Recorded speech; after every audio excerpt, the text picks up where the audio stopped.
Everybody, this is Heather Clark with Running Totally Free. Well, um, I started working on some videos that I would like to post in the next 2 days. One has to do with some great dumpster dives, and another one is a video of a project that my friend and I had our children do at her house. Um, they're made of wooden dowels, and this is the Holy Family. So cute.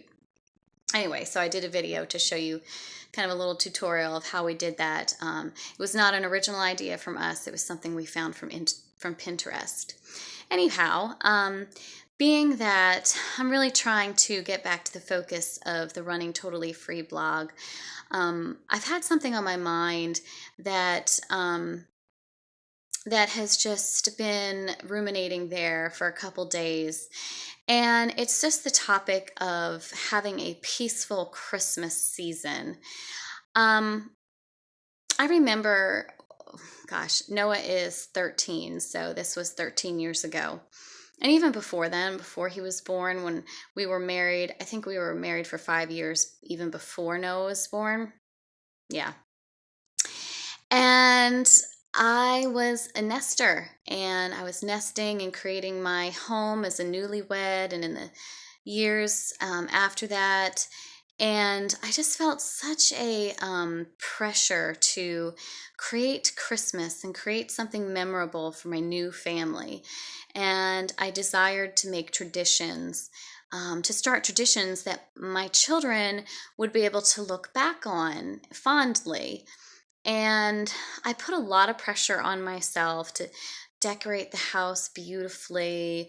I felt like I needed to spend money on the beautiful decorations, on the plates, on the foods, and of course the gifts, and making sure everybody in our extended family and in our direct family got gifts, made sure all the cards got out.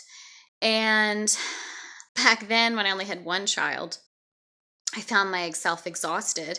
And by the end of the season, December 26th would come, and that would be like the best day.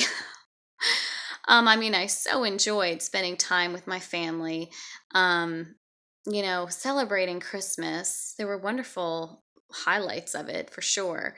And obviously, seeing Noah and then eventually Abby.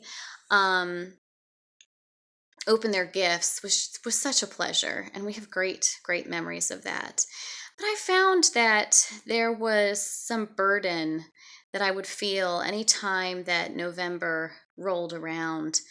It almost became a joke for me that, given that Noah's birthday is in the beginning of October, that basically it was going to be just an express train ride from really the end of September until um, until the beginning of January, because then Abby came on the scene, and she's a January baby.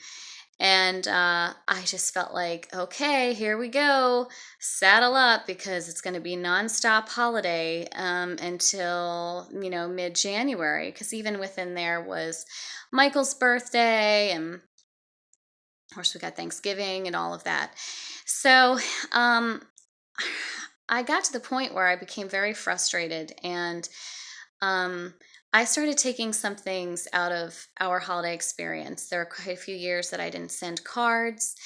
Um, I would send cards, but I wouldn't write very much because it took a lot out of me to write special notes to everyone.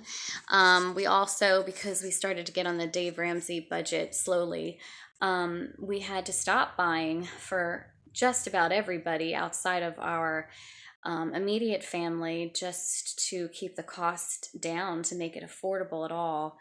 Um, which was sad for me because I did enjoy buying gifts for family members, extended family members, but I just couldn't reciprocate. And so we started finding activities that, just a couple each year, that started to become a rhythm that we actually liked. The nature of Michael's job, being that he works in the restaurant business, is that he's just not home very often in the month of December. And so I found as well in this season of busyness that I was pretty much by myself with the kids, making the holiday happen. So I started really focusing on the Advent aspect of the season, and I found something called Why Do We Call It Christmas, which is by Phil Vischer, who created VeggieTales.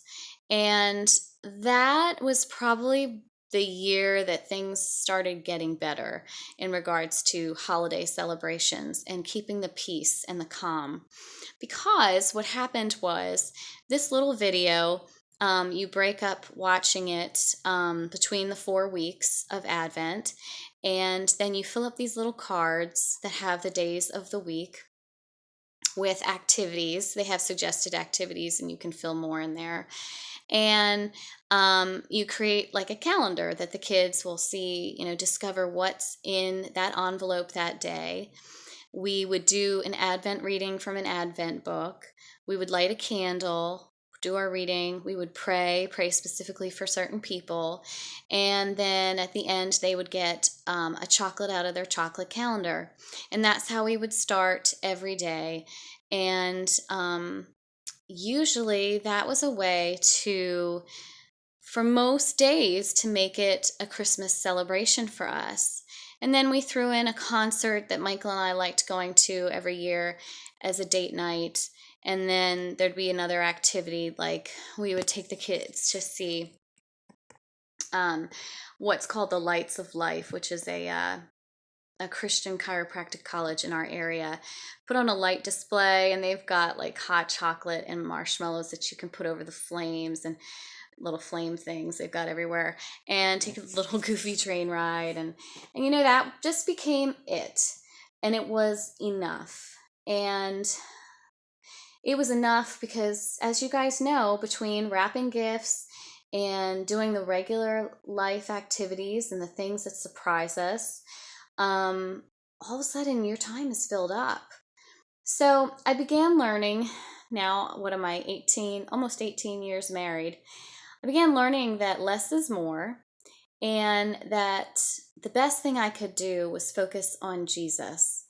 Yes, we still give our kids gifts. We don't celebrate Santa, but we don't try to disappoint any other buddy's family by talking about that.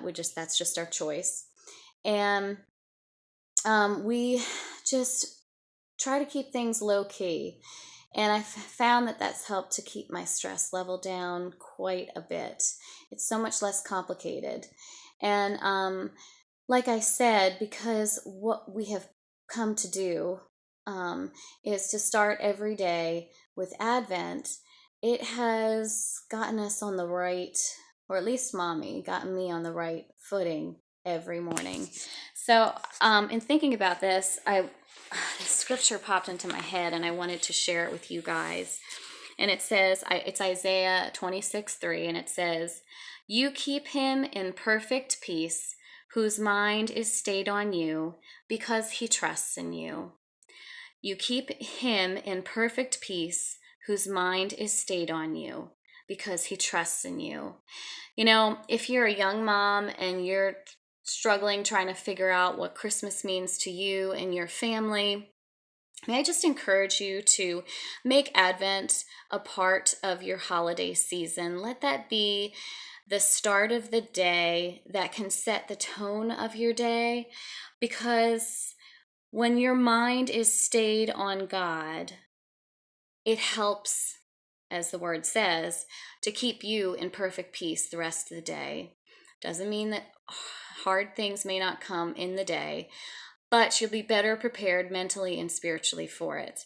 Last year, we had crazy holiday season. We were sick as a dog all November, the whole family. And then the week before Christmas, In fact, kind of sliding into Christmas Eve because Michael was the last one to be ill. We all had the stomach flu. And not only that, but Noah, Abby, and I were all vomiting at the same time. And they were just laid out on the couch, and I was laid in my bed, and it was like we all took turns. Just great, gross. I'm sorry for the graphicness of that, but you can imagine it was horrible. And then maybe 2 days later, Michael ended up with it. So all these, things that we had wanted to do even then, wanted to decide to go out the window. So the good thing was that our minds were stayed on God, that it was all about Christ anyway, and not about all the activities we could shove in there. And so, young moms, old moms, just know that if you can start your day with the Advent season, keeping your mind in perfect peace will help the rest of your day, no matter what you choose to become your Christmas traditions. So I hope that helps you this Christmas season, and I'll talk to you again soon. If you liked what you heard and the videos you've been seeing, please subscribe below, and please give us a like. Bye-bye.